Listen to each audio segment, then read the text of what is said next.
About 10 o'clock in the morning, a woman that lives on a farm about 4 miles west of here called me, and she said, I got to call somebody before I burst. She said, well, what's going on? She said, well, last night about 6:30, a flying saucer landed in our yard, and this flashing lights lit up the whole house, and the dogs were under the front porch barking their heads off, and I was at home with the 2 kids alone.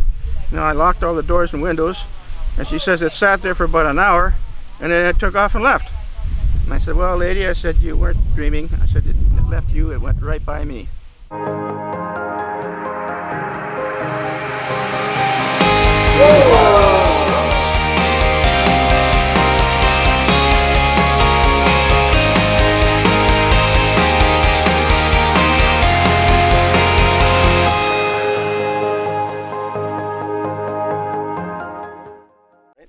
And this guy came around the corner of the hangar here, came up and tapped him on the shoulder, and the guy wiggled himself out from under the cowling. He says, hey, where are all these flying saucers that these guys are talking about?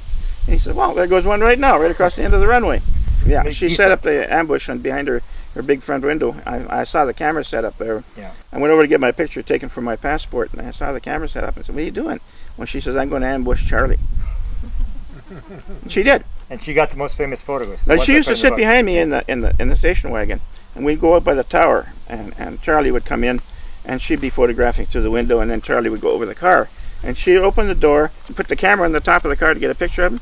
Never did. Yeah. As soon as she opened that door, they read him, they read her, and gone. And they have some kind of a machine in their saucer. I don't think they do it themselves, but they can read the electromagnetic pulses in our brains. And the range, when there were 9 of us, was exactly 1 mile. And if there's fewer people, they got to get closer. And yeah, I even took my little airplanes up at night and tried to stooge around waiting for them, but when I was on their radar, they wouldn't come near me. Like one night we were up there, and the saucer came in, did a circuit up to Carman, and it went back past us and went over the bushes. There's government land out there that's just all bush. And they flew along over the bush, and then all of a sudden a beam came down. Well, not a light. This was a beam with distinct edges. And they landed on that beam down into the trees. And Barry Johnson, the international dealer, was here on my runway with his binoculars set up, and he saw it too. He watched the same saucer land on the beam. You can see it from here, because I was seeing up to 50 a night. And they would come in, and they would land all over the valley. And like I say, I could see for 40 miles. And they were really glowing like diamonds out there. And there wasn't any question what they were, because every once in a while one would pick up and go fly around, sometimes fly over us, and go and visit the neighbors. And I wonder why nobody was going out there to see what these things were. Well, you pointed out in your book, you can only see 6 miles from man height to man height. Yeah. And these things were a lot more than that apart. And when you look out there, you say, oh, a farmer's working with his tractor, or it's a yard light or something. You pay no attention to it, right? But when you're up in the hills, and you're overlooking the picture from above, then you could see what was going on. And on a poor night there would maybe be 20, but on a good night there'd be over 50 of them out there. So we had a bunch of them. There wasn't any question about it. But you couldn't pay me to walk up to one of those things. You'd either get radiated to death or end up on the planet Fufu.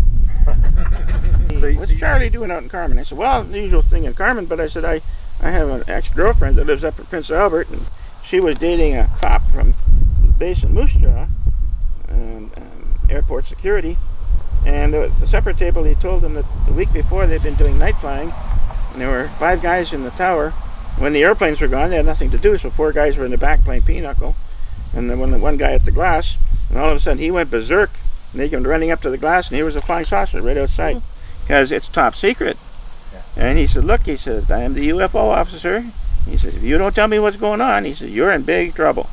So the guy had to spit up the story, and it was identical to what I told Bouch. And Bouch was just flabbergasted. And he said, well, how come? He said, that report didn't go through me. And the guy said, well, we were told, he said, it was so top secret, he said, it had to go straight to Ottawa. And Bouch was really all deflated, and he sat down at the table, and he leaned over in his chair, and I was sitting in the middle. And he leaned over and he looked me right in the eye, and he said, Bob, he said, you know more about what's going on in this man's Air Force than I do, and he said, and I'm running it. Are you able to talk about Irwin now? You had Irwin come. Oh yeah. James Irwin. Quite able to talk about James Irwin.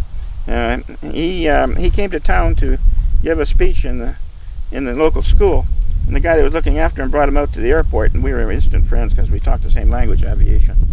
And he came out one day, and Elaine and I and he were standing in front of an airplane I just purchased. It was a beautiful little tailcraft. The school bus rumbled by, and Elaine said, "Oh darn, I got to go to the house and let the kids in because the doors are locked." So she took off. And James, almost in the middle of a sentence, changed what he was saying to me, and he said, "What I'm going to tell you," he says, "is top secret. If you ever repeat it," he says, "I'll deny ever having said it."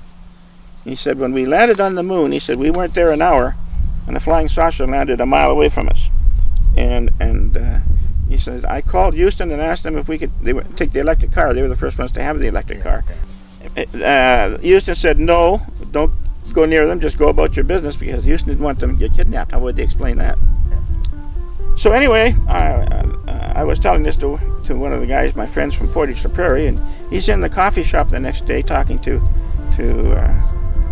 his boys there, and one of them spoke up and says, "Yeah," he says, "I heard that conversation." "You what?" He says, "Yeah." He says, I was in the Canadian Army on peacekeeping duty on Cyprus," and he says, "I was in my bunk twiddling my radio, and he says, I accidentally hit that frequency." It was what they call the emergency health frequency. They had a medical frequency. And he said the conversation was something like, "Who the hell are those guys? Where did they come from? What are they doing here?" And Jim said when they left, the saucer was still there, and he said, "We never saw anybody."